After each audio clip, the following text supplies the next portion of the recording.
come to order, please. Good morning, everybody. There are no citizens signed up to address the committee, so we'll move on to item 3, approval of the minutes. They've been sent to you. Anybody have any questions, amendments, changes, modifications, edits? I'll entertain a motion for approval. Motion by Dr. Weber, second by Mr. Bose. All in favor, please say aye. Opposed? Motion passes. Thank you. We'll move on to item 4, CFO report. Ms. Clark.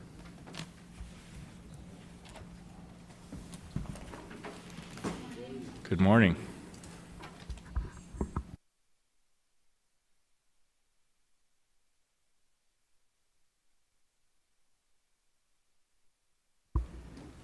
So the only item that I have on my CFO report is to give you a quick update on our external audit with BKD.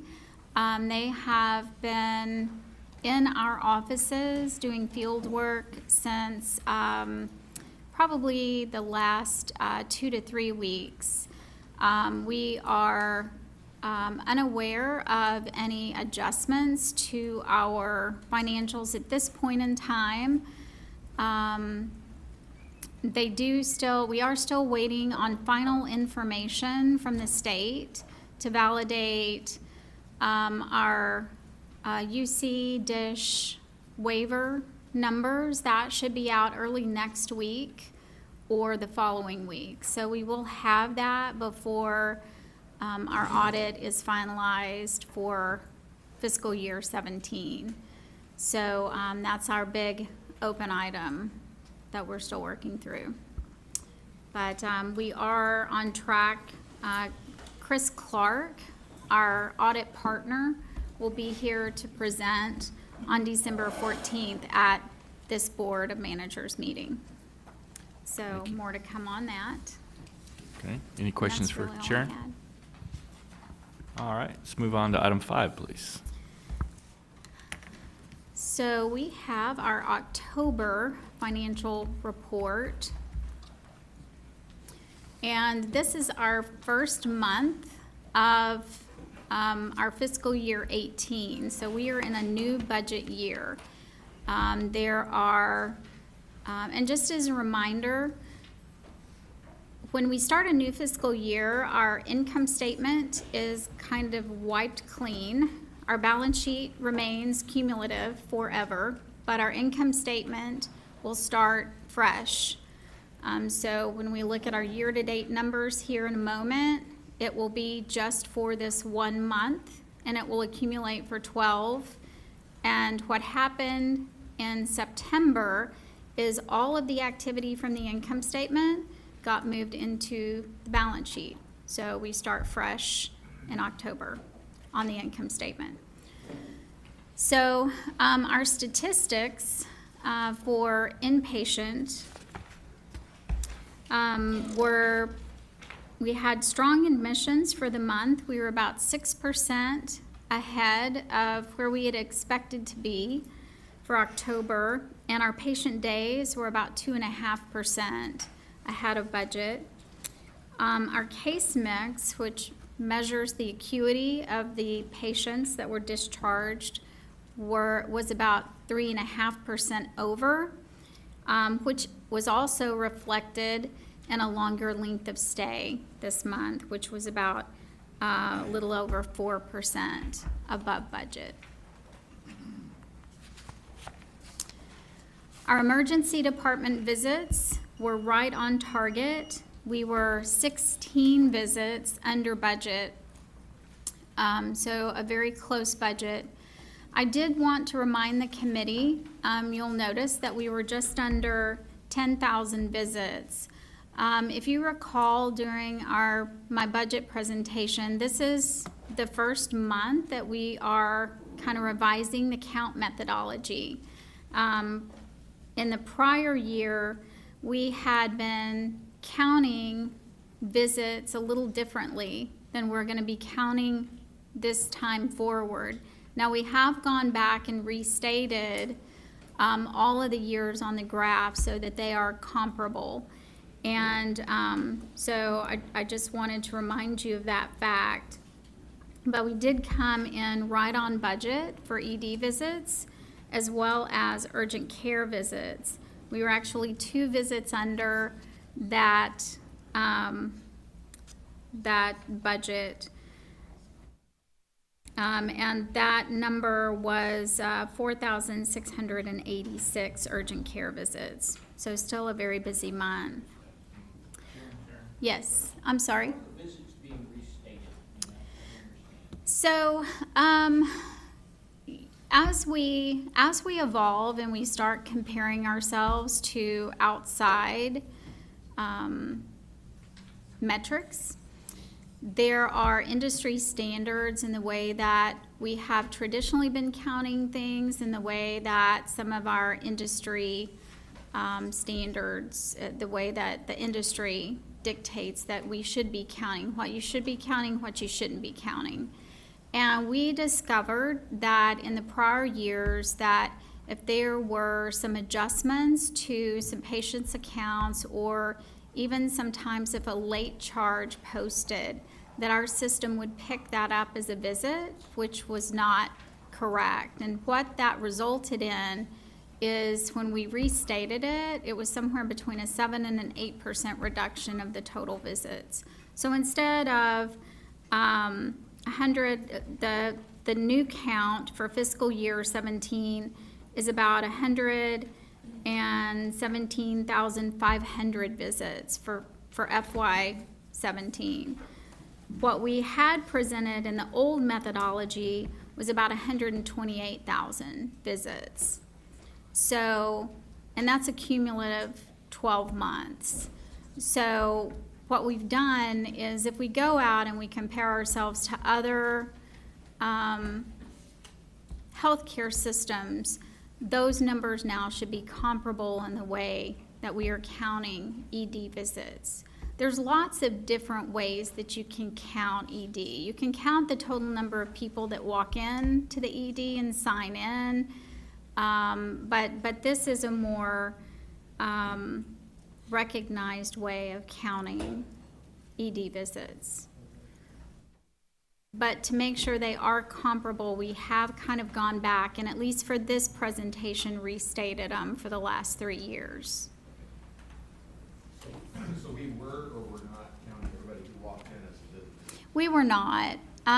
What we restated here, again, was just the way that, and it was kind of a systematic issue for some of the way that, the way Epic was pulling in some of the visits. That, again, we had counted some prior month visits that potentially we should not have been counting for this graph.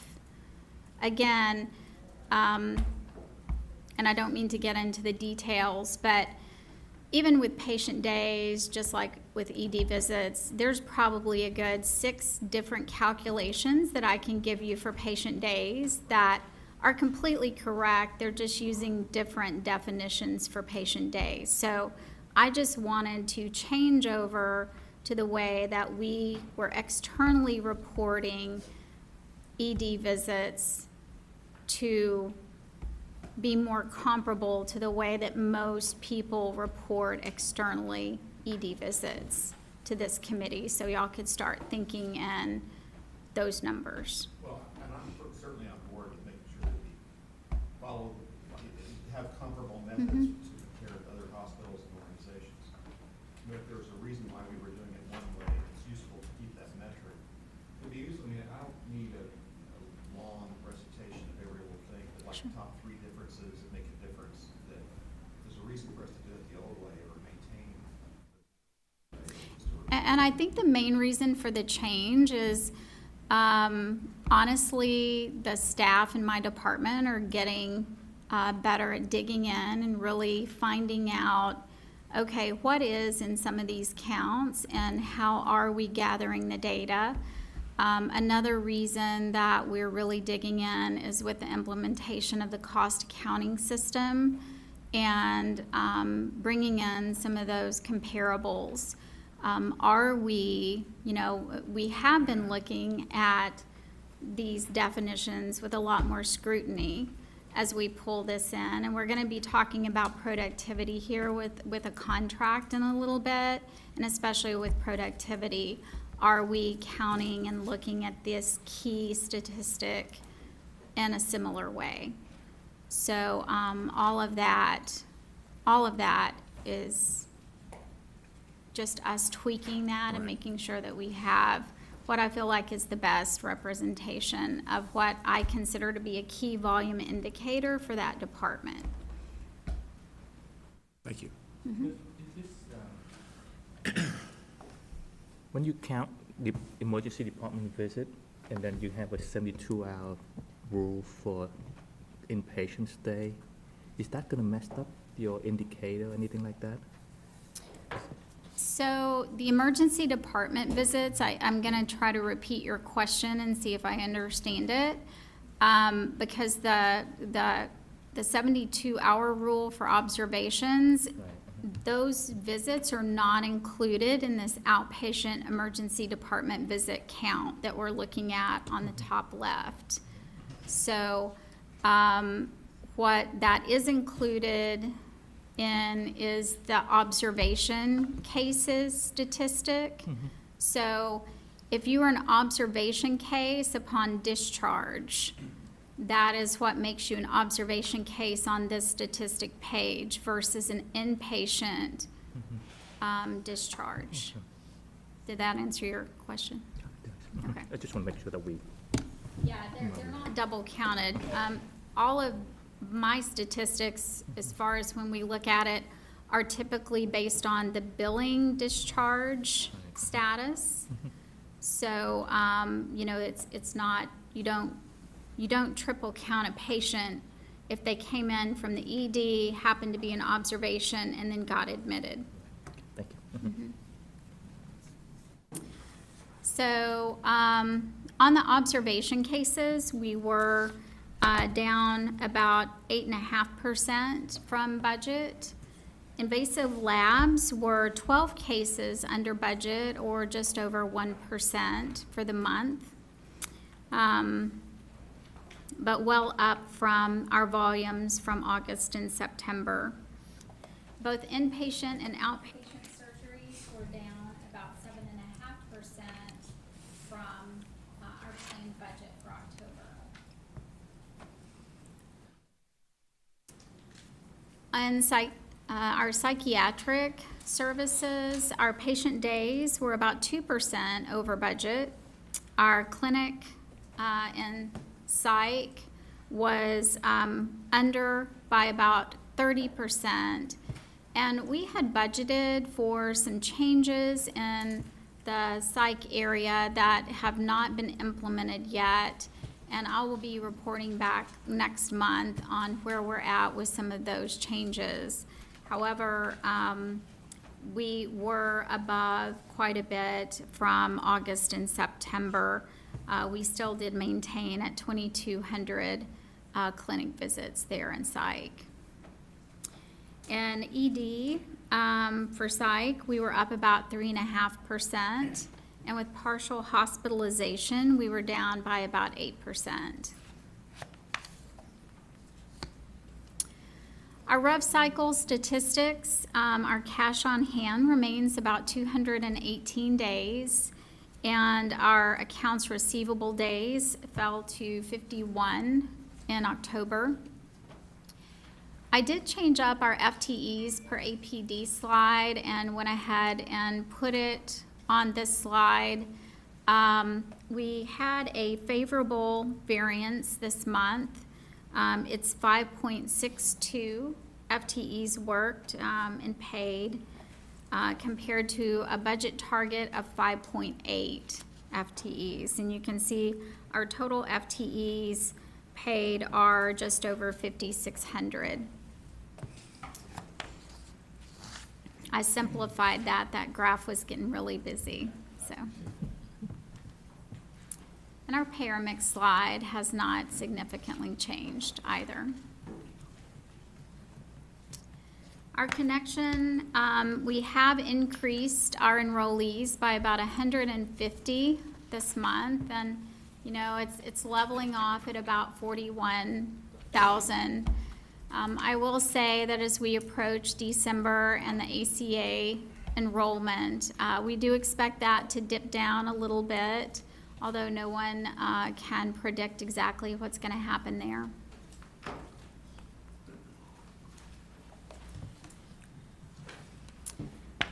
So for the month of October, again, we don't have any year-to-date information because the month and the year-to-date information in October is one and the same. This is the first month of our fiscal year. And there are some variances that I'm going to roll through from the top to the bottom. The net patient service revenue, again, if you look at the very top line item here, we were about $650,000 under budget there. Most of that is due to a poor payer mix this month. Our self-pay was up once again for October. Just the slightest change in our payer mix, and it does fluctuate month to month. We leave it for budget at the average for the year. Some months we do have a pickup, and some months it is a bit of a loss.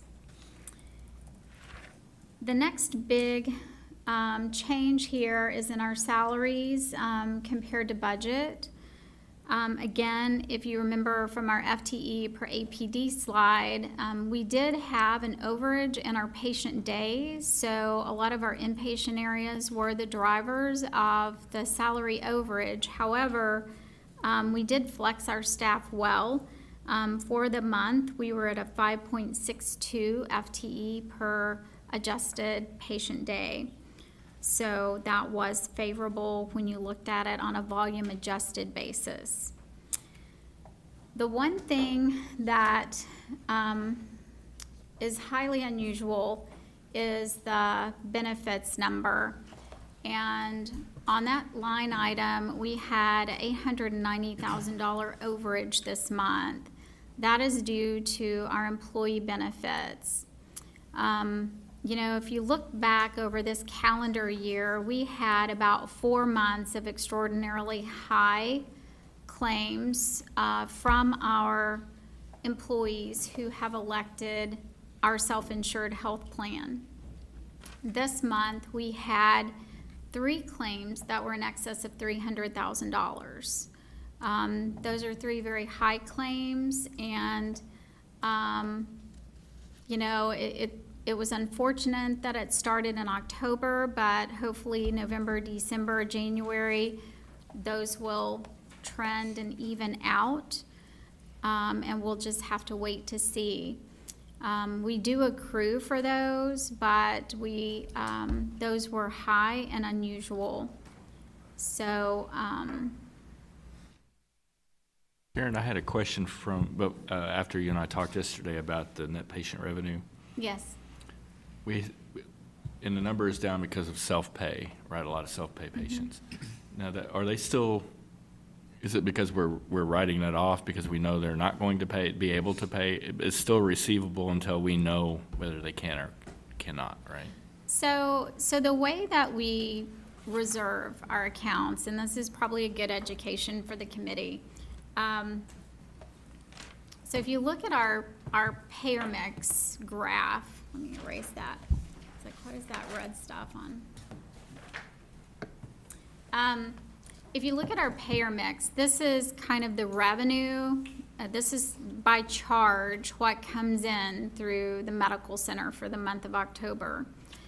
And because we are on an accrual basis, we don't wait until the account is closed to see what we're going to get to write an account down. We actually, the moment or the month that the charge posts, we go in and say, okay, from that 15% of revenue, we know that we're going to collect roughly 50% of those charges. So I will reserve 50% of those charges. From self-pay, historically, we know we only collect probably 1 to 2% of charges. There are a few people who do come in and pay a little bit when they come to the emergency department, but that's rare. So with Medicare and Medicaid, we know what our historical collection rate and what our expected collection is, even though it takes us about 50 days to collect on average this accounts receivable. The month that you see it, it is written down to what I expect to collect. Okay. So when you look at these financial statements, the 37,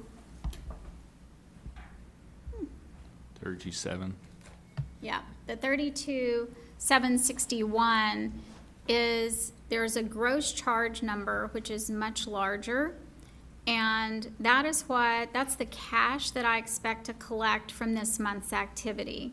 It is not the cash that I've collected. It is not Right. from prior months. It is this month's charges written down to what I expect my billing office to be able to collect. And So this there's is real, but as opposed to the number that kind of represents all the medical charges and fees for all the people Correct. who've come in that are not going to pay. correct. It is Based on not. historical kind of It evidence. is not charges. It is what I expect to collect from this month's activity. Correct. And generally speaking, this is a tiny fraction of that, right?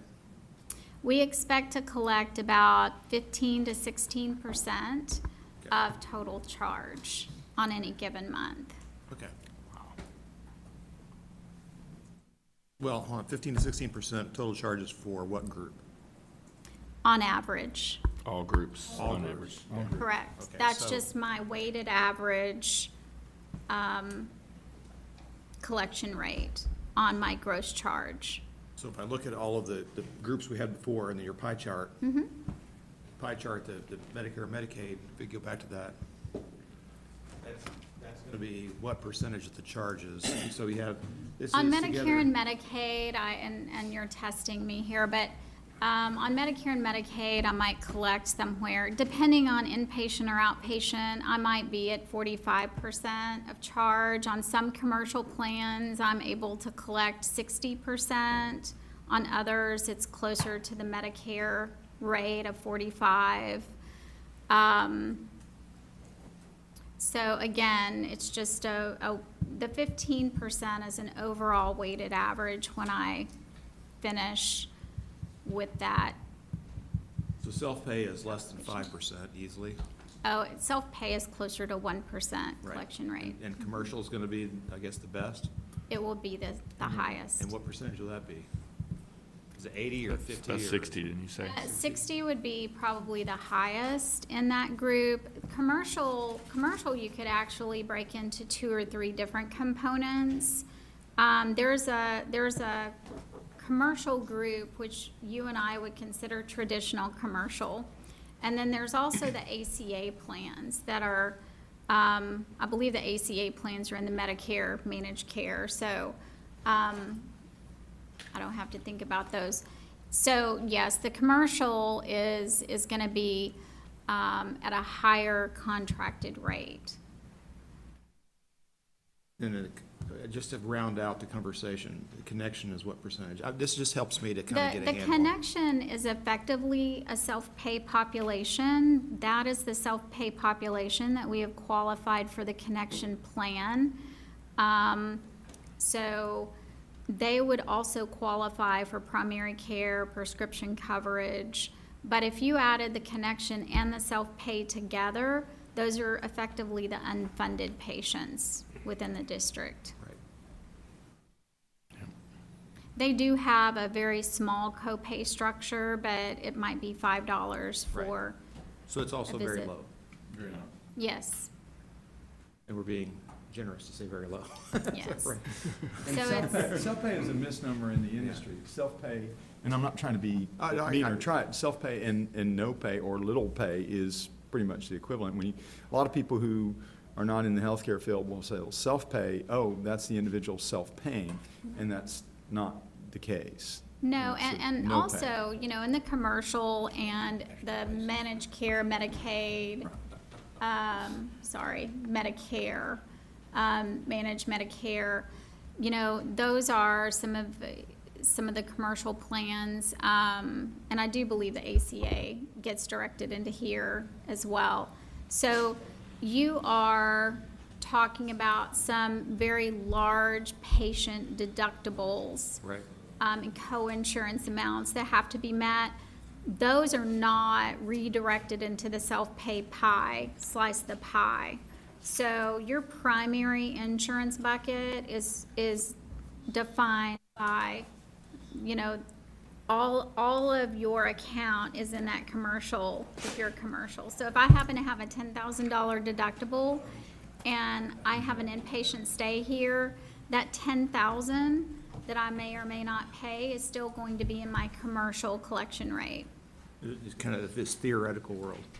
And so the only real difference between self-pay and connection is the connection folks have come in and become part of our system, right? Correct. Okay. Correct. As opposed to people just kind of walk in, I've never seen you before.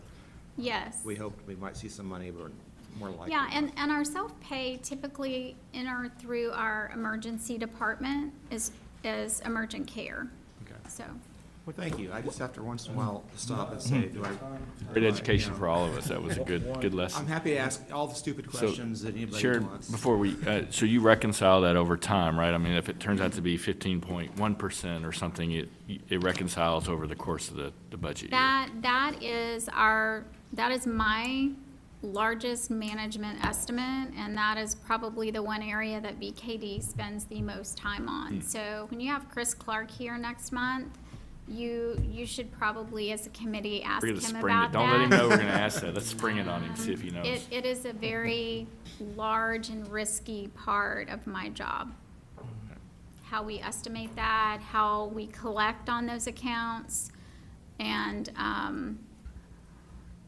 it can go awry very quickly, yes. DT? I just follow up on one. A portion of that self-pay within about roughly 90 days, some of that may go to the Medicaid bucket also as well, as they define eligibility Yes. for that. My question is, we experienced with the ACA, the exchange for a while. Is there any way we can split that commercial bucket into the ACA? You know, Because we deductible is pretty high. have looked at that. Some of the ACA plans do not allow us, they access some of the same plans, and not all of the ACA plans are identifiable through our contracts, like their insurance cards may just be, The insurance plan over time should give us, there's a lookup page for that. It's just tedious, but I'm not looking for perfection, but maybe the Blue Cross, United Health, I'm not sure United Healthcare is still in there or not, but just the top tier so that we can just yeah, I click can them look at out. that and I see. think that may help Sure. understand the deductible and copay and all that stuff. Sure. A lot better. Do that. And then just as another education point, the self-pay per collection rate of less than 1%, this is my third facility that I've worked at, and typically your self-pay collection rate is 0.5 percentage point. So that is not unusual. I think what is unusual at this facility, that instead of having a 5% self-pay slice of the pie, ours is closer to 40%. So the 0.5% exist, collection right, rate is not what's unusual. Right. It's the 40% slice of the pie that is unusual for It would be- JPS as a county hospital. It would be correct to say that we make no attempt to, no really hard attempt to collect this money. I mean, they Yes, qualify and we just. write it No, off. we do make every attempt to collect from an individual. They go through the same process that a commercially insured patient does, as we try to collect their patient responsibility from a co-insurance or a deductible. So every patient who has a self-pay portion of their account goes through the exact same collection process, whether it's a Medicare account, a commercially insured account, or a self-pay account. They go through the same bad debt collection process. Bad debt collection, and doesn't the DA's office do that for us, the bad debt collection? Some of the larger accounts will go through the DA's office, but we go through an extensive, usually it's, we send out statements, it goes to an early out for 60 days, then it will go to the first bad debt agency and then a second bad debt agency. So we are collecting on an account for anywhere from 6 months to a year on a due from a patient, whether it's a full self-pay account or whether it is a deductible or a copay. Most hospital try to collect 3 or 4 times, send statement out 3 or 4 times, because by Medicare regulation, you have to exhaust that, then it goes to your bad debt report of the cost report, if you fail to collect that. So everybody have to go through the same process. I have lots of questions on this, but we'll do it another time, just a little bit at a time. That's all right. So back to October. Thank you, that's great discussion. And we did have some savings as well in the bottom part of our expenses. And most of the supply number down here, this $1.3 million, is really a lot of timing issues. The largest part of that is timing. We had about $500,000 that we had budgeted in some minor equipment that will probably be bought later in the year. So that was a big component of that. We also had some underages in drugs, which included some of our pharmaceutical assistance program, the PAP drugs that we talk about frequently. And we had some underages in chemicals and reagents. So, and then we also had some underages in the bottom there, our other operating expenses of about $400,000. A lot of that was in maintenance as well as in some utilities this month. So overall, we had budgeted a $450,000 income from operations. We ended up at a $425,000 loss. I think that the most unusual item in this month, again, was up in the employee benefits line item. And we just need to give that a couple of months to play out to see how fiscal year 18 comes about.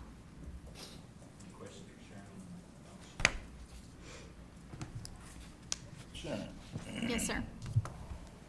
I know we can't project the unexpected, but we're doing some additional forecasting in your office to not keep hitting one with a shortfall at the end of the month. What shortfall? I'm sorry. Well, you said we had lost 450.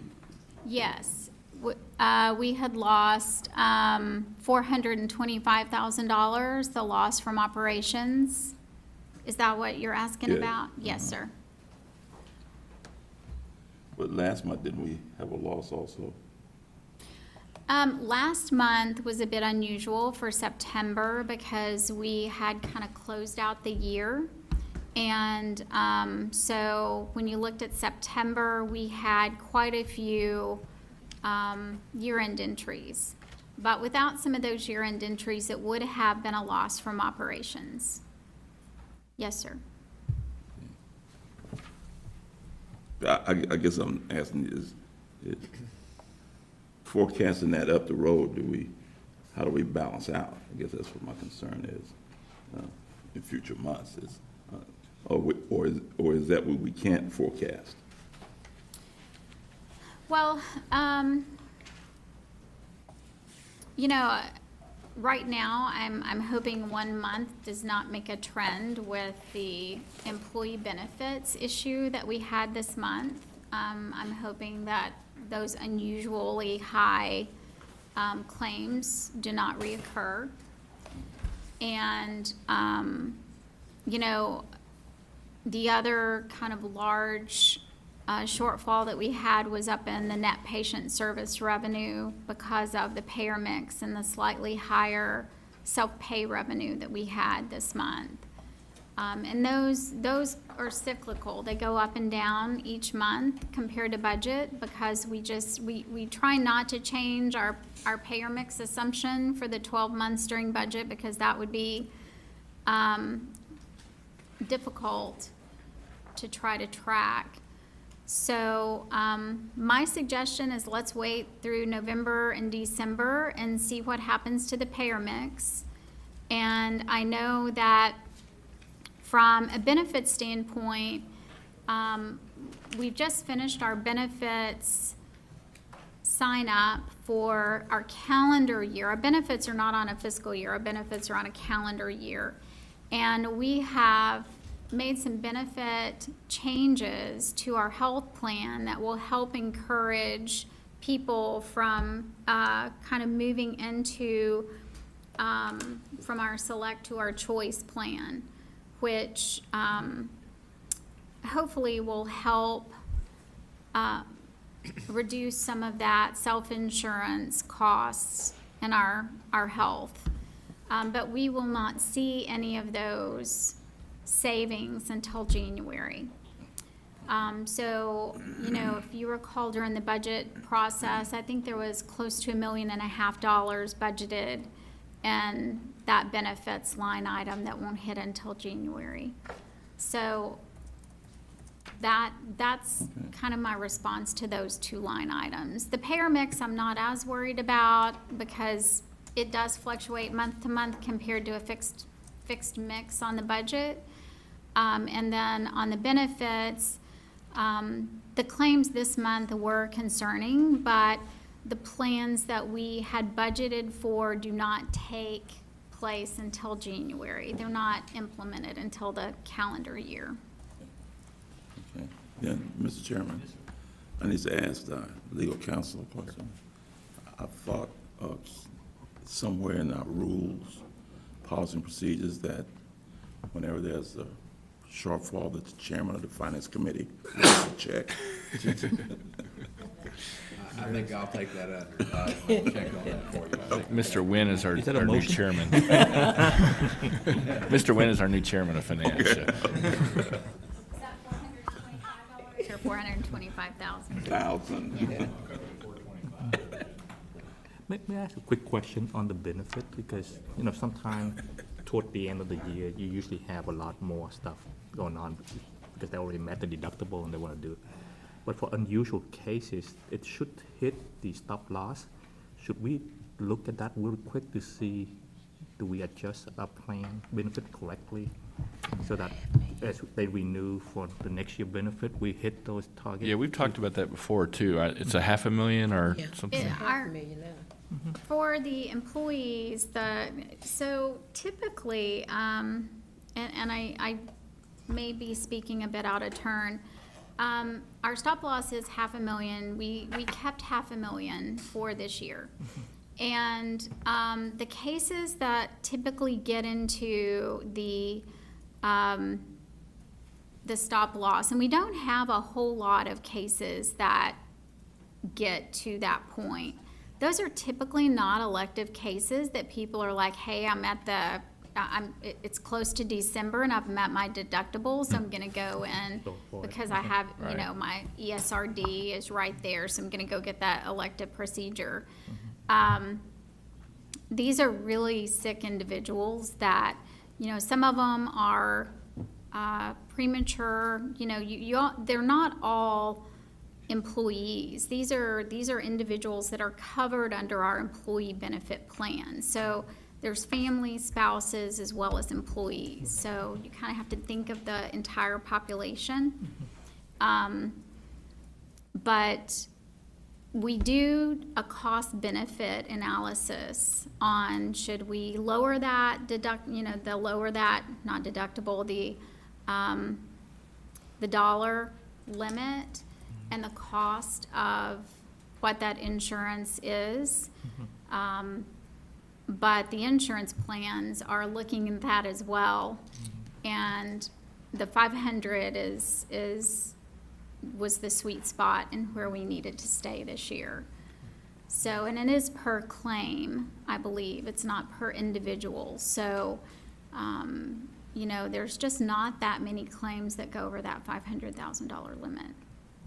And we do an accrual, my staff, back to the accrual accounting, we try to do as good a job as we can, and we work with our administrator to, when a claim does hit 500,000, before we just continue to book, we do try to take into account that that has hit the stop loss.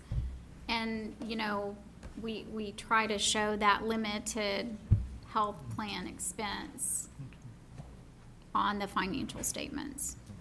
So we are trying to manage that report out. Are there any other questions on the medical center?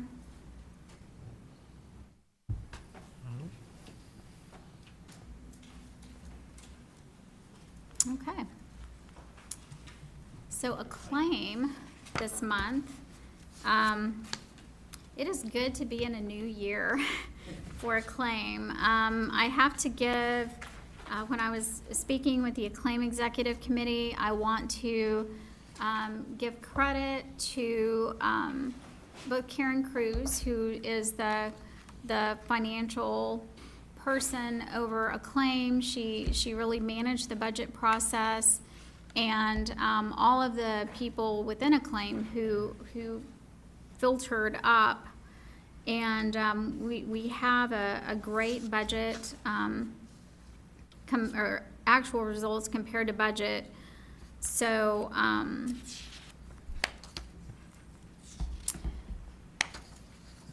the loss from operations was budgeted at just over $1 million, $1.2 million. And our actual, and I'm on page 26 of 52, I flipped ahead. Our actual results were $944,000 loss from operations. We did have a few variances in there that I will cover, but overall, you know, given the first year of results, we were able to understand what the operations look like, and this is a much stronger budget that we'll be able to operate from for fiscal year 18. So I just wanted to point that out to the committee. The other thing I did want to mention is that when we were doing the budget, the one thing that we were not clear on is exactly what the new surgical services contract would look like and how it would be constructed. So as we finalize some of those things, you're going to hear me talk about variances and timing, and I'm working with Acclaim and Karen and Dr. Johnson as we finalize those things to see what line items expenses should be in and the timing of those, and hopefully we'll get those dollars in the right line items in the future. But anyway, much better budget. So for the month of October, our net patient service revenue was about $261,000 under. We did have, if you look, and I skipped over that, but if you look back in our volumes were right on target. And that was interesting because we had some open positions. But what has happened is the positions that have gone on to the productivity plan are actually producing more than budget. And they have made up for some of the volumes that the open positions have created. So You know, that would work for your board as well if we had a productivity incentive plan. We do, it's sitting right over there, it's cookies. I will work with you, Steve, and we'll get that All right. out as soon as Thank we you. can. We're working on that. Yeah. So it's So- working. So the productivity plan is working. Yes, it Evidence is. that it's working. Yeah, and we had some discussions at the Acclaim Executive Committee meeting with a couple of the physician leaders who sit on that committee. And within their groups, they felt like that was what was happening, is because of the productivity plan being implemented, that their group had, were really focused on their volumes. And even though we do have open positions, some of the group's volumes are higher. So, it does look like we're right on target with volumes, but indeed there are open positions there. And then in some of our other operating revenue, as I mentioned before, we do have some timing issues with some of our surgical services funding. Again, as we work through those final contracts, there was some underage and other operating revenue, and there's also some underage from and expenses down below in purchase service that offset, so it's kind of a zero impact for a claim. And there was some timing on some GME revenue coming through a claim. So overall, again, a claim had a good month, kind of as planned when you look at it compared to budget. So that is kind of my prepared comments. Any questions for Sharon on any of these financials? Yes, sir.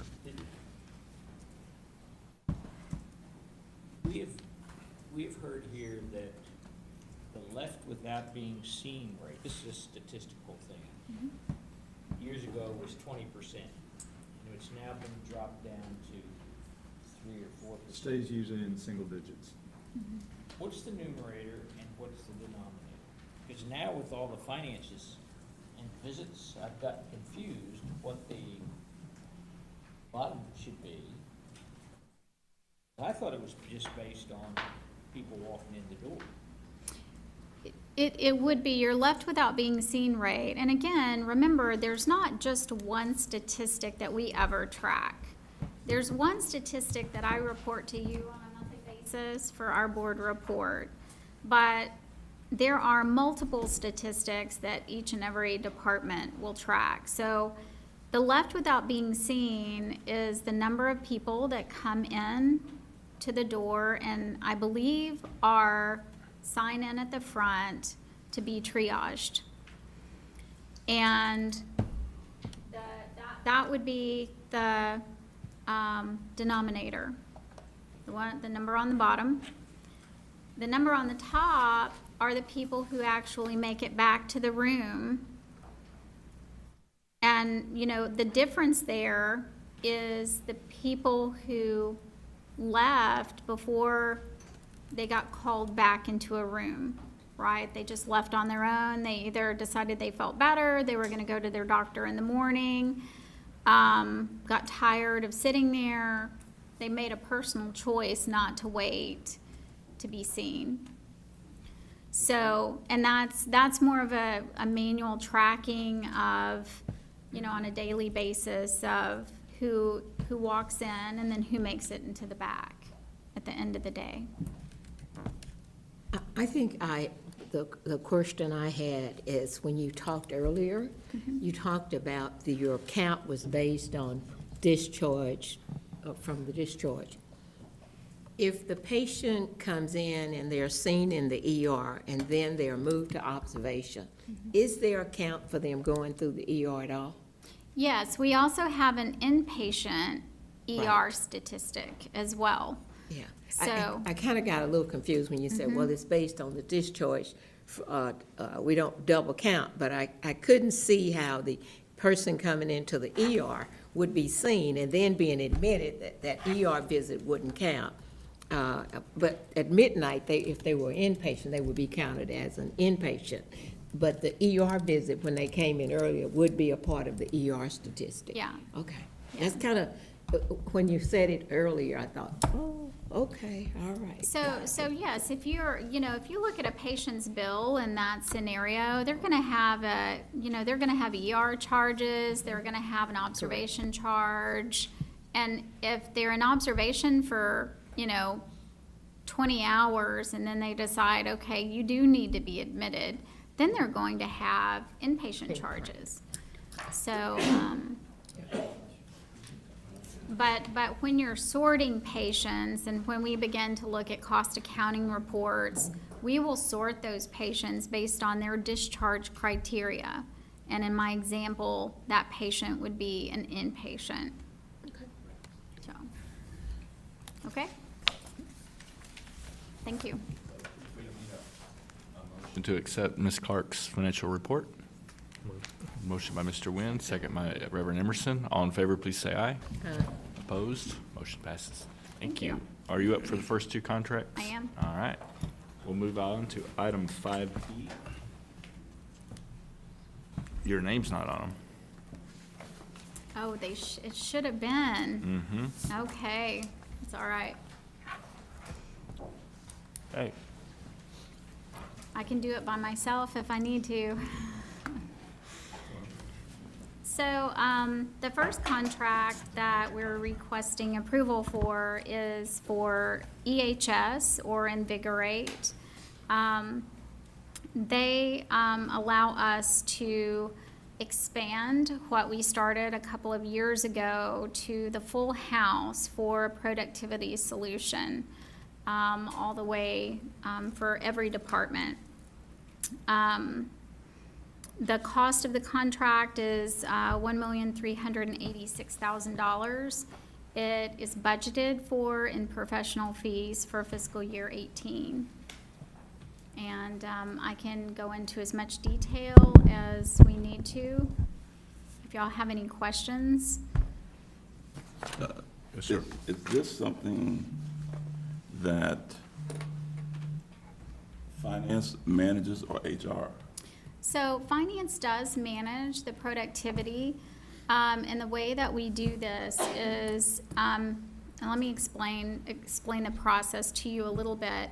EHS comes in and they will actually work with the departments and set a standard per key statistic. So for ED, they will come in and say, you need, and I'm making this up because I don't know, Marty's probably going to cringe. You might need 6 hours of care for one emergency room visit.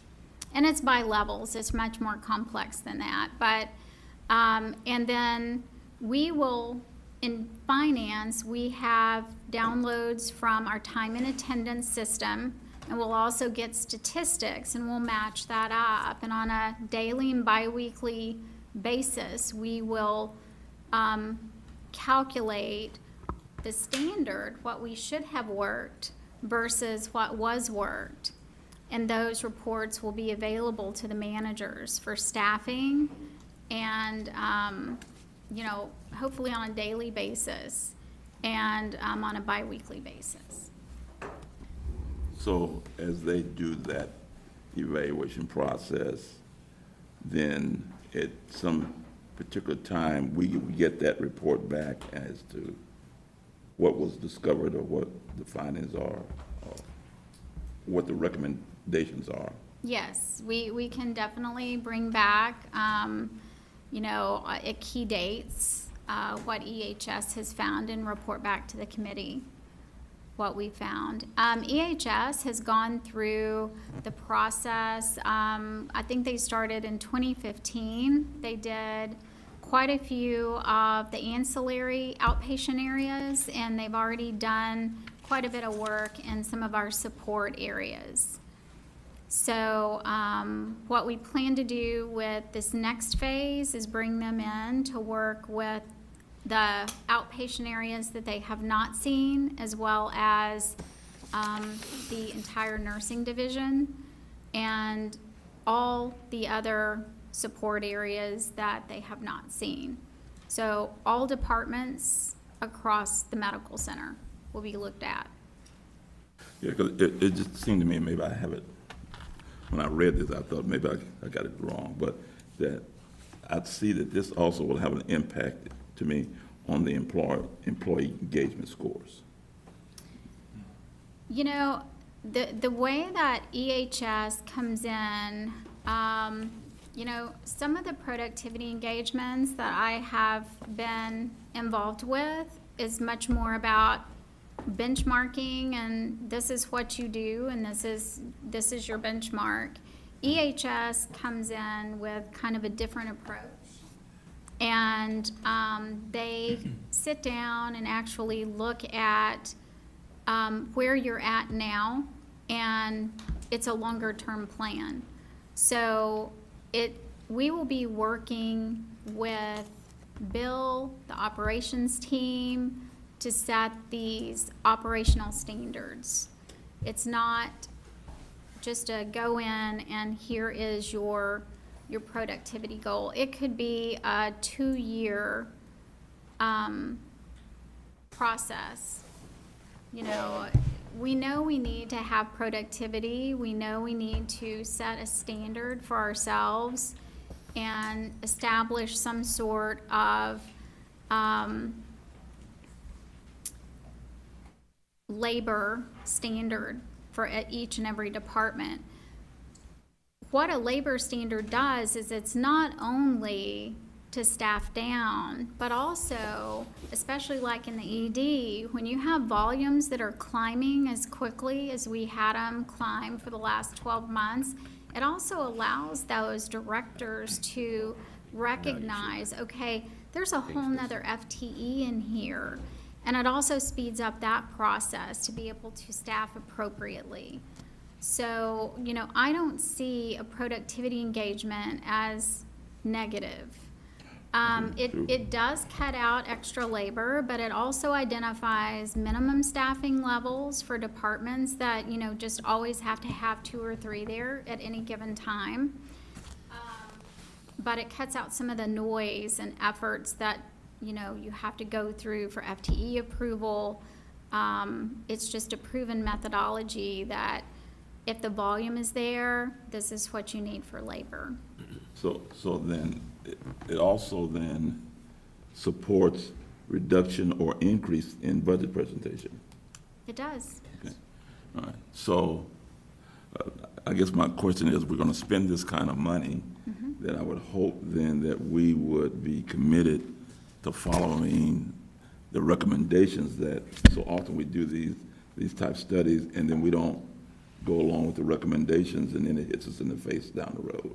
There is a commitment to that. We budgeted some savings from, not only did we budget the cost, but we budgeted some labor savings in the fiscal year 18 budget. And we've worked with EHS to put into their contract, if we go through this phase and have not achieved those savings in the 12 months of that contract, they have agreed to continue to work with us until those savings are achieved at no cost. So, you know, they will. At no cost with time and material, or at no cost, period? No additional So they don't cost. tag along their expenses for flying here and all that stuff?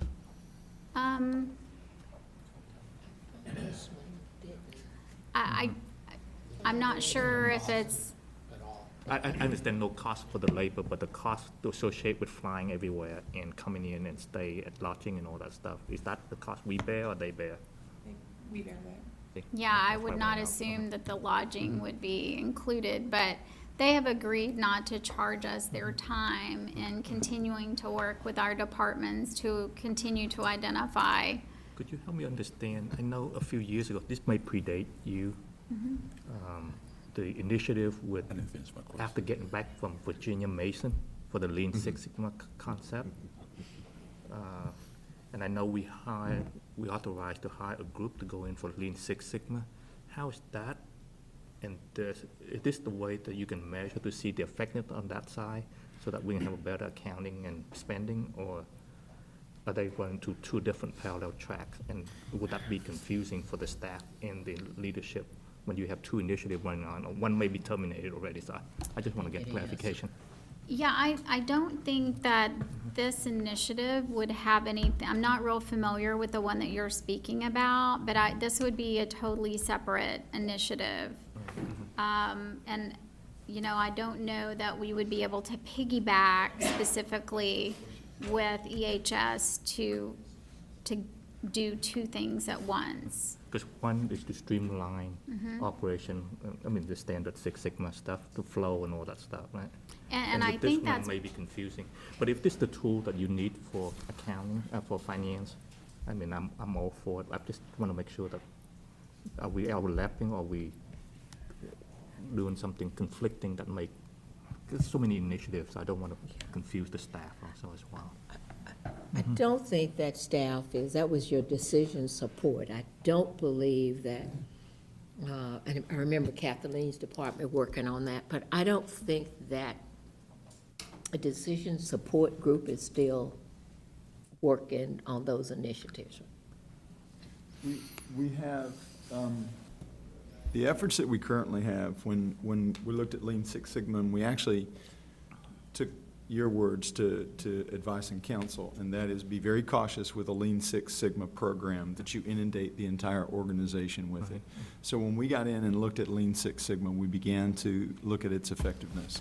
And it didn't appear to be effective when you did a wide swoop and did everything in a Lean Six Sigma.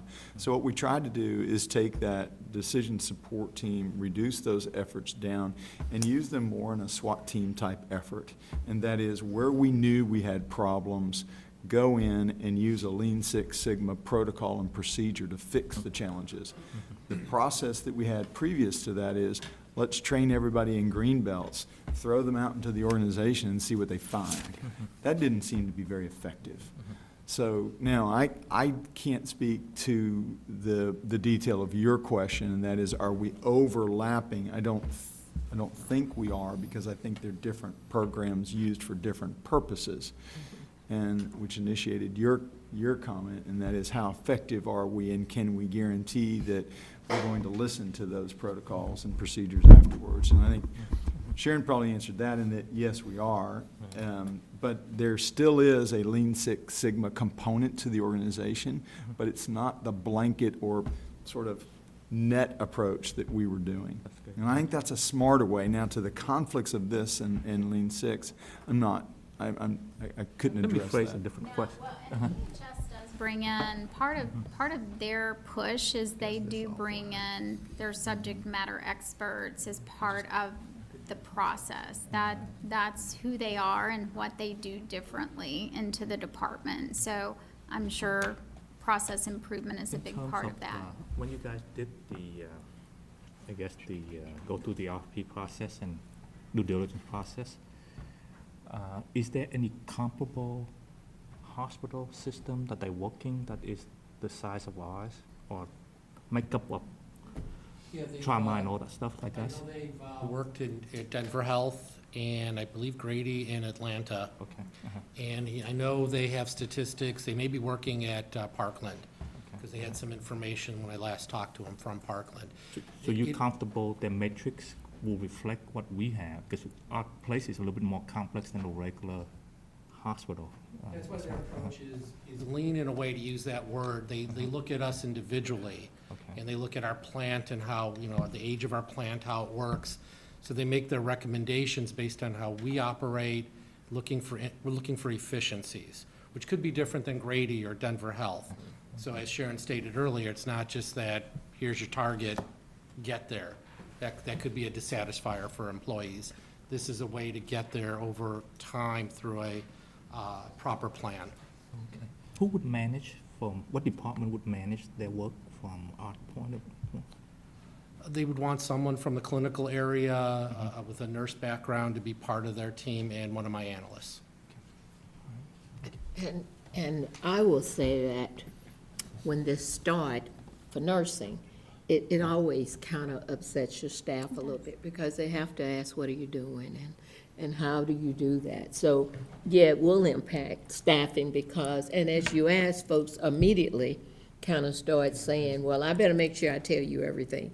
Hopefully this program will have built in, but it's not always tasks. Sometimes you have to have some time to make a call and include all those variables. And even after it's developed, we still have to go back and reevaluate some things, because sometimes it sounds good, look good, but when you actually put it in operation, it just doesn't work. So that's all I would say about it. What do you see, I know this is a FY '18, is there FY '19 and '20? Because it can't be just 1 year and then stop. So can you give us a little bit more granular in what you're looking at from the grant, from a 2 to 3 year project plan type thing? Sure, what we'll be doing in 18 is setting the foundation Okay. and the plans for management to work with. As it rolls into 19, the savings we built into the budget exponentially grows as you get into 19 and 20. The idea is it becomes ingrained in the culture of what we're trying to do. It's to get away from that benchmark that, oh boy, I didn't hit my 3.2, but to operate within our environment as we are. So if we said we're gonna save 2 million in 18, it could be 14 million in 19 as it grows exponentially. Okay, so it's an ongoing thing. Reverend Emerson, I believe you have a question? Chair. Yes, sir. Since I'm the only one that recognizes the chair, DT and Dorothy interrupted my questions. Sharon, this predates, I think, you, but back some time when consulting firm was looking at our finances and the long range for the bond program, one of the things they talked about us being able to fund and pay for that was a 2% efficiency savings. That's right. Hey, so will this help us see that or be able to see how we can achieve that? Will we be able to look and kind of tie that together? I guess what I'm asking. So this is the initial step in all of that. And I think, what Marty alluded to is this is the new way of thinking of things. And, if you look at our financials, labor and benefits are greater than 50% of our total expenses. And this is the opportunity that we've got to make sure that we are in the right place. And I believe that this is the right way to look at it. So yeah, this is the kickoff. We started with EHS a couple of years ago. We've got experience with them. They've got a lot of our data already embedded. They've gone through many of our departments over the last 18, 24 months.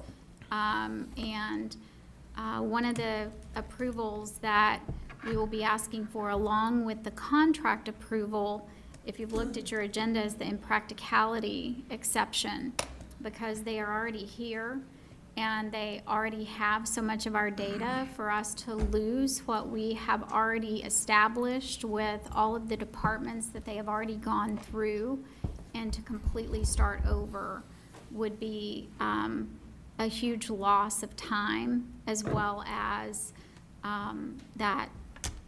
that whole approach that they have of bringing in those SMEs and the subject matter experts and actually looking at our situation and developing those standards versus just a flat percentile. Mr. Chair, Thank you. how much are we budgeting for travel and lodging in addition to the fee here? It's built into total contract dollars. So to the 1.3 is? Okay. Is there an opportunity for them to come back on a regular basis? I mean, you guys to update us on this, not so that we can see the progress and. So we can, well, I think Sharon mentioned earlier, we can come back on a regular basis and give a report out on what the results have been. I'll work with EHS and see what some natural milestones would be for this project, and then we'll schedule with Steve, maybe 1 or 2 updates through this 12-month project and let you know how we're coming along. This is more, to me, it's almost like Lean Six Sigma, unless you have It is. the blessing from the leadership and the board. It's hard to change culture and everything else. All right, thank you. Thank you, Mr. All right. Any further questions for this team? Yes, sir. I noticed that there was a statement in here, EHS has agreed to continue work with JPS. Let's see if I can find this again. No additional fees until the agreed upon savings are achieved. Does that mean they're gonna come back and ask for additional fees after those savings are achieved? Or does it mean that this is a fixed amount and they understand they may be working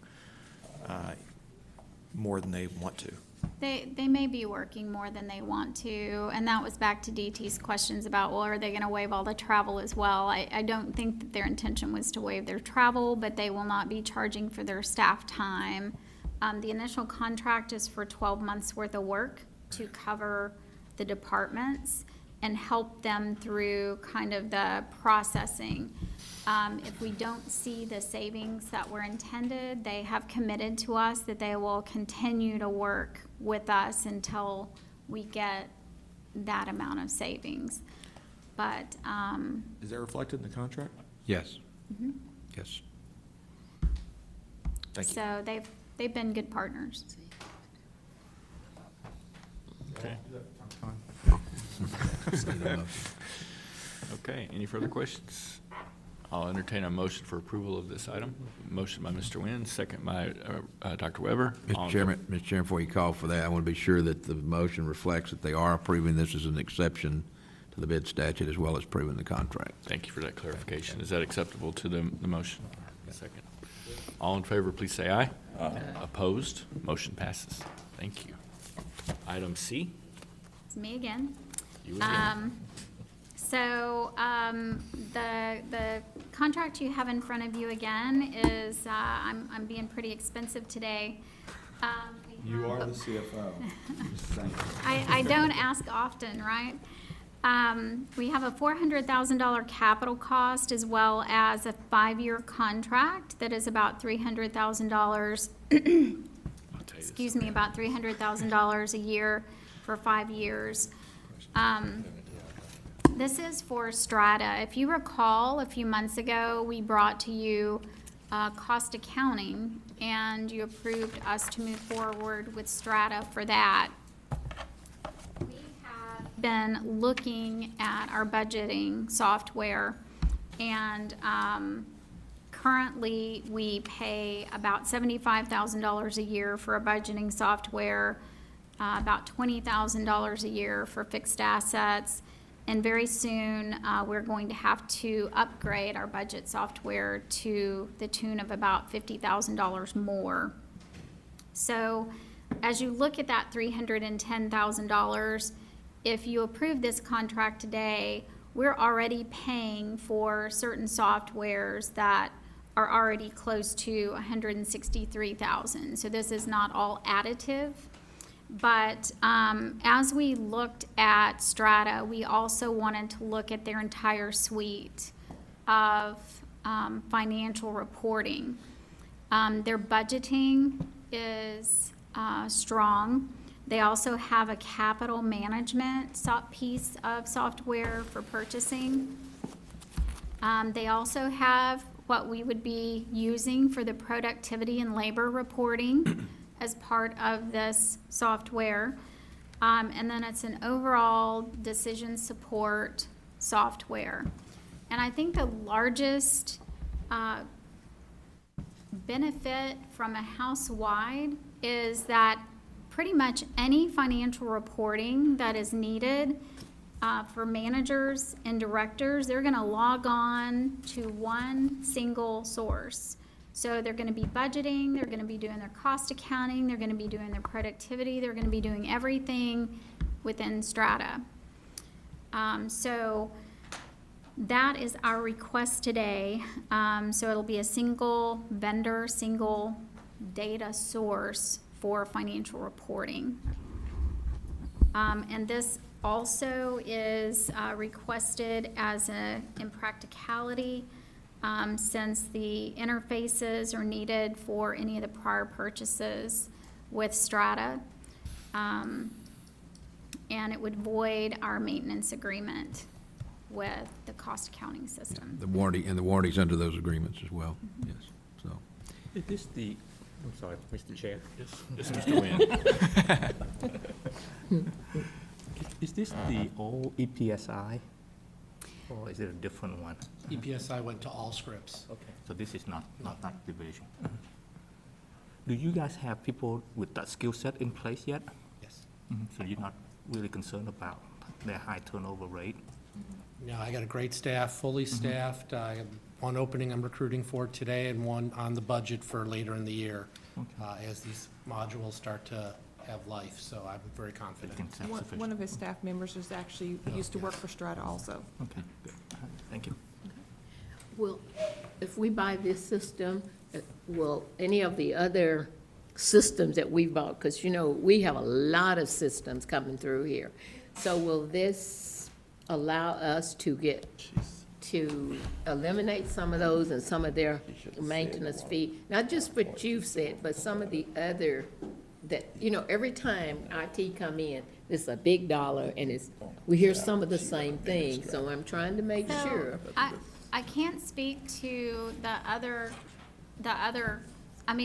I don't know that we can eliminate others. What I can tell you is it's replacing functionality that I already have for budgeting and the asset purchasing, management software. I don't know of other savings that it will have on the other side. Okay. I just would ask, Robert, that, I'm sorry, Mr. Chair, I did not ask you, but I would just ask that as we bring in these new systems, that we go back and ask Melinda and her department, how does this all, are they doing something in another area that's duplication that we could, kind of look at? Yes, ma'am. Okay. Of course. Yes, sir. In this, you mentioned this would be working with the claim and service line analysis. Will this give Dr. Johnson and the physician board the ability to look at their service line stuff down to physician level? It will. Yeah, and I think what's unique about this cost accounting system and reporting that I've not had access to in my career in the other two places is we'll actually be able to combine information from both the physician network and the medical center. So, This one, what would this one replace that we have today? Kaufman Hall is our budget software, and we use Atania from a capital standpoint. This is, I think they're still number one in class, I'm sorry. Who, Strata? Yeah, Strata is number one in class, yes. And for all of this to be able to talk to one another is priceless, so. That's an efficiency issue. The description, any further questions? Motion to.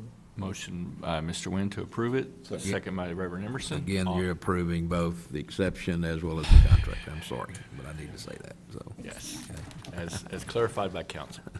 All in favor, please say aye. Aye. Opposed? Motion passes. Thank you. Thank you. Ms. Clark? I hear you.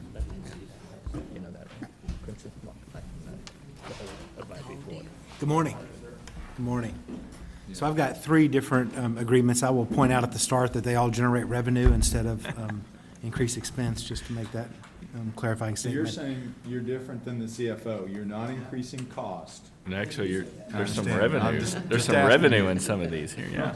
Let's find the timing. I'm not You can say whatever you want. You're short-termer. You can do whatever you want. Yeah, short-termer. Does that mean you're gonna stay? So the first one is an agreement that is essentially a replacement of an agreement that has been here every year for as long as I can remember it being before. It is a contract that MHMR provides us with $2.2 million to help offset some of the expense associated with psychiatric emergency and psychiatric inpatient care that we deliver to kind of an overlapping population that both might be MHMR active patients and also the folks who would meet the criteria for JPS connection and receive services.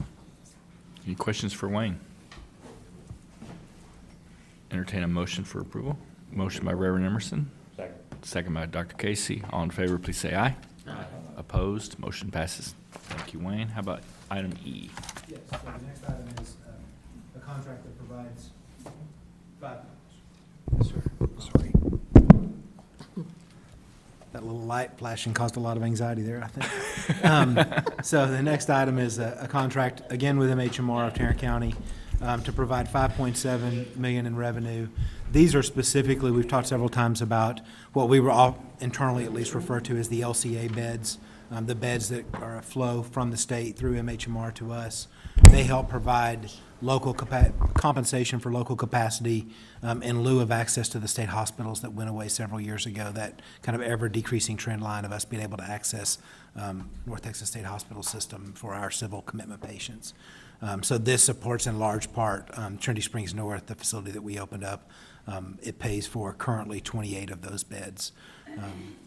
And I will say, I'm expecting that probably someone will bring an amendment to this agreement that actually increases probably potentially the number of beds and the revenue per bed in the coming months. They're just negotiating and discussing that with the state currently, but it wasn't finalized in time to get it into this agreement. This is where it was last year. Any questions for Wayne? Entertain a motion? Motion. A motion by Dr. Casey, a second by Reverend Emerson. Any comments by council? No. Okay. All in favor, please say aye. Aye.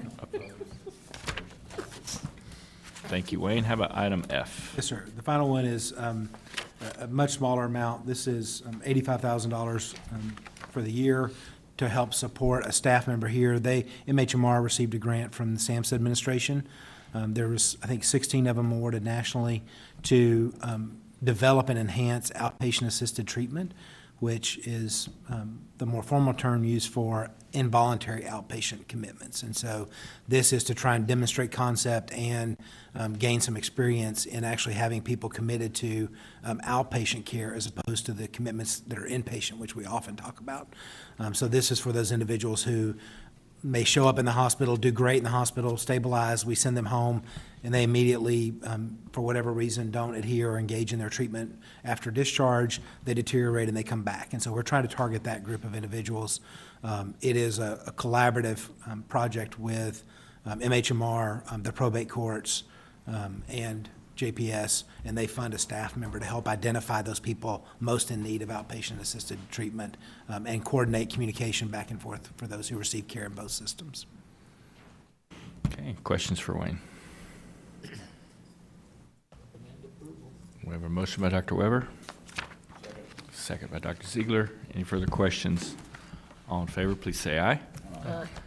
Opposed? Motion passes. Wayne, thank you. I know you're leaving us soon. I just want to thank you for your service and your leadership. It's been a pleasure to work with you. Thank you very much. Thank you. All you got to do is announce you're leaving, and all three pass really easy. Way to go.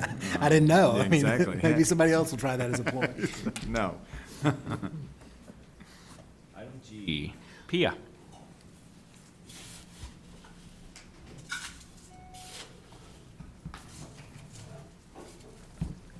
Good morning. Good morning. It's still morning. This morning, It's still morning. Go ahead. Sorry. okay. Yeah. This morning, I asked for your approval of the renewal of the employee life and disability insurance product by Lincoln Financial.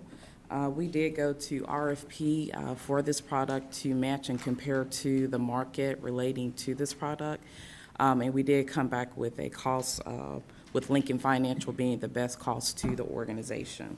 As you can see, the total cost for this product is $1.7 million, with the breakout of $349,000 for life and $1.3 million for disability. Are there any questions? Questions for Ms. Walker? Okay, I'll entertain a motion for approval. So move. Motion by Reverend Emerson, second by Mr. Bose. All in favor, please say aye. Aye. Opposed? Motion passes. Thank you, Pia. Item H, Jamie.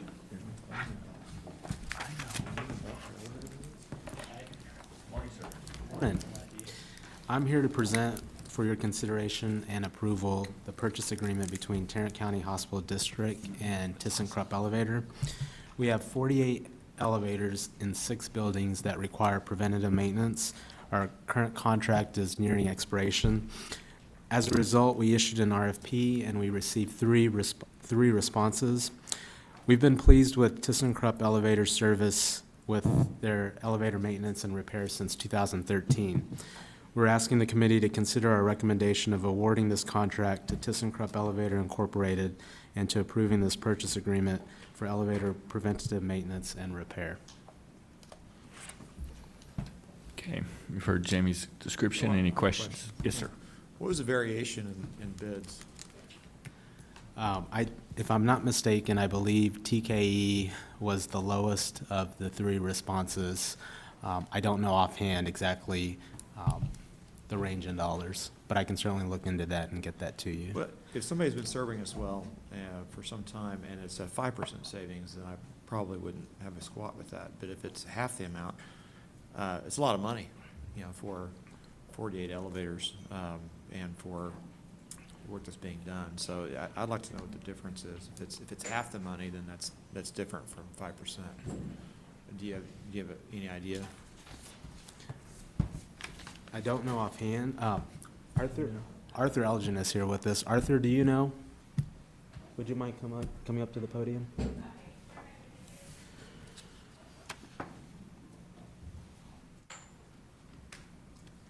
Good morning, I'm sorry, what was the question now? What was the variation in bids? There were three groups that submitted responses.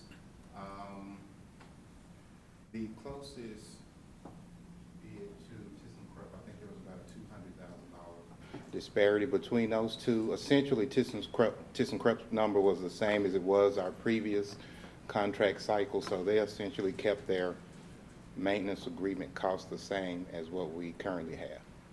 So based on that and their prior performance, we decided to extend with them. So to Mr. Norad's question, there is not, in y'all's opinion, a variance of savings with going with somebody new as opposed to what you currently have, No, there were correct? three groups. One was about I want to say about 200,000. The other was more than that. So they were actually the lowest submitted price. The bid, and I'm not trying to put words in your mouth because I'm trying to know the answer too. The bid you're going with was your the lowest lowest. price Right. bid. Right. Is he Question. So the lowest of the three bids was this one. ThyssenKrupp, right. Thank you. Probably clarified. performing incumbent? So, yeah, best value. Yes, ma'am. With the lowest price. Hard to argue with that. I would just like to suggest in the future, when we're doing bids, the same way Angie brings to the committee, she brings her little score sheet. It's real simple. You can look at it, have that information, and it's very helpful. So I would like to request that when we have Okay. RFPs, that they just bring their score sheet. We can, I think the best thing to do, and it's a good point, it should be standardized. And you all have worked with Angie, and that system works really well. Right. We'll do the same thing, and everyone will have a comparison sheet, and you can see. Right. And have the check boxes on it. Okay. We'll do that. Thank you, Arthur, very much. Thank you, sir. Okay, any further questions for Jamie on this item? Item JH. Move approval. We have a motion by Mr. Bose, second by Dr. Casey. All in favor, please say aye. Aye. Opposed? Motion passes. All right, Jamie, how about item I? Looks like I know the order and everything. Consideration and approval, the purchase services contract between Tarrant County Hospital District and Simplex Grinnell. For several years, Tarrant County Hospital District has contracted the services of Simplex Grinnell for service and maintenance of our fire prevention and fire retardant systems within the district. They test and inspect our fire alarm and detection systems throughout the district, and the parts and programming of this fire alarm system are proprietary to them. We are requesting the approval of the Finance Committee to execute this agreement between Simplex Grinnell and the Tarrant County Hospital District. For Jamie's description, any questions for Jamie? Sure, I have my normal questions. Just answer the normal questions. We'll try to personalize them for each question. I assume this is a proprietary, you say it can't be programmed by anybody else. That's contractually true, right? That's not actually true. Contractually, correct. Right, so nobody else can mess with this, or we lose warranties and Contracts services and exist, things like that. maintain it. Could I ask It's tied to the warranties. Right, and so when does this contract, when do we get untied or have an opportunity to change lanes on this contract? We would have to contract for new equipment. But our equipment, I assume, has a warranty, and I assume that we're gonna want to buy new equipment as soon as the warranty's out. Well, I don't have any idea of that, but you would have to buy new equipment if you're going to get out from under a warranty issue. Right, so when does the warranty on this end? Right, so to get out from underneath this, we would need to overhaul our entire system and replace it with something new. So we can't continue with Simplex Grinnell. Well, no, there's gonna be a warranty that ends on the Simplex, and we could have somebody else come in and work on the Simplex work when it no longer is a violation of our contract, right? But their parts, the equipment is proprietary to Simplex Grinnell. So if the warranty was to end, we could not bring someone else in to maintain those parts. So we would need to replace the system. So like forever, until we buy a new hospital and change completely, we're tied to Simplex Grinnell forever. Correct. Can I ask we like never do that again? There are some computer systems, PCs, which people buy, and they, as soon as they buy them, they open them up and start changing them. Then there's the Apple approach that says, I never open it up. Apple doesn't support that kind of flexibility, right? But there's a lot of gradients in between there, and I'm pretty sure that the Simplex Grinnell equipment can be worked on by other people in the same way, more easily than you can work on an Apple computer. I suspect there is a place where we can say, Simplex Grinnell needs to give us a better deal, or we can do something different than what we're doing. I would like to see generally more pushback on not adopting huge, multi-decade contracts that say we're tied to you forever, because the world is changing, and the sooner we can, more flexible the hospital can be about those changes, the better. Mr. Chairman? Yes, sir. I just might add, I don't know told all about fire alarm systems, but just in my past experience in city government and my church, that is one thing that we did find, that every fire alarm system and maintenance had their own unique system, and that we looked at that and we got locked into the same, that you get the one company, you got the one company for. In other words, when they ended, you got to really start all over again. I've had that experience several occasions. Well, The world changes. and to your point, one of the challenges that we have, and we went through this, in fact, these were your first set of questions when you first joined the board, and it was on this Simplex contract. And one of the things then, which is not changed now, that's difficult for us, it's not the lock-in that Simplex has all the answers and we're going to be locked in forever. I don't think we'd be locked in if you weren't looking at an antiquated building that calls into question as to what you do. So in order to change Simplex, we're looking at about a $4.6 million cost, which I don't think is smart for a taxpayer to say, we're going to change vendors for $4.6 million on a building that, at least at this point, is questionable. Now, if we don't have a bond, or we have a bond and it doesn't pass, and we live with this building, then I think that question really comes into play. Then I think it's smart for taxpayers to say, we want to better efficiently look at our system that we currently have. But right now, I personally would have a hard time saying, I'm going to spend $4.6 million and look at somebody new for a building I'm not sure is going to exist in its same structure in 5 years or 6 years. That would be the way I would look at it, and that's the way we look at this one. But you raise a good point. If this were a newer building and a better building, I would have real concerns with that team if they said, we're locked into this contract between now and the time that we all hit 150 years old. That would bother me. But there's a warranty that's going to go out at some point where there's going to be a. But an does the exit warranty on go the- out before the warranty of this building goes out, I think is the question. And I think the warranty of this building is 60 years out of date, but I think that's probably your bigger question, I think. I would just, yeah, we don't know when the warranty on this current equipment goes out, right?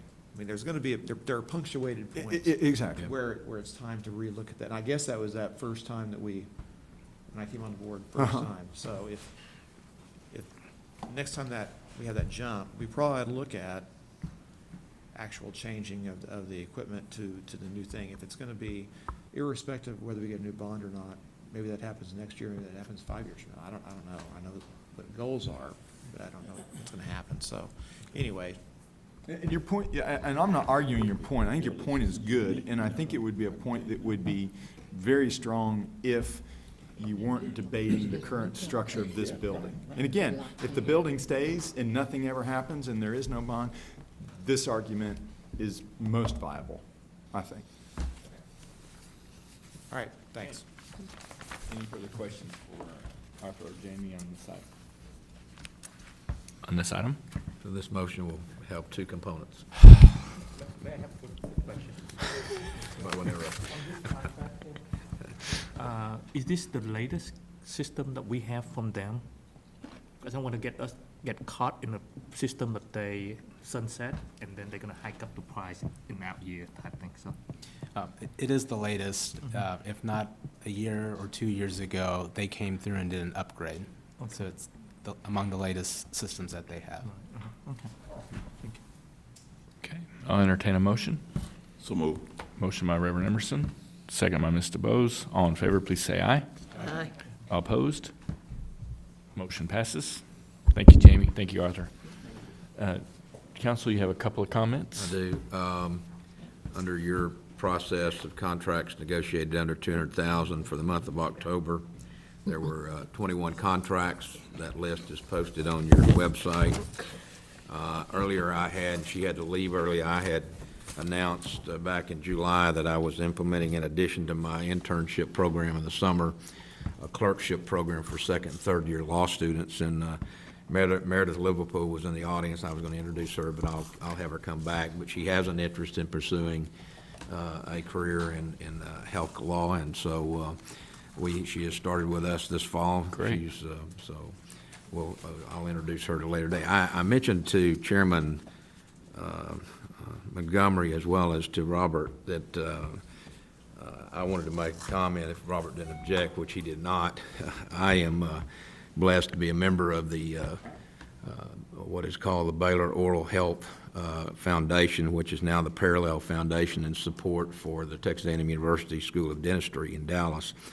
And I was at the board meeting yesterday, and the dean was making his normal report, and I was paying attention to most of it, but he got down to, he always announces alumni recognitions, and I caught a name, and then he said where she worked, and I said, well, I know that lady. And so the College of Dentistry Alumni Association for Texas A&M University School of Dentistry announced its 2017 Distinguished Alumni Award to Diana Prachel, and I wanted to mention that. So,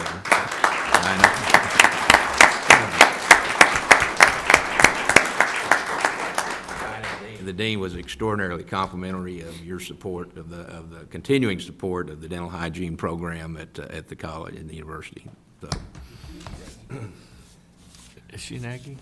She who? Diana? No. Oh, thank God. Thank God. She's now associated with an Aggie school, though. Congratulations, Diana. Okay, and there are no other items for closed? Then I think we are adjourned.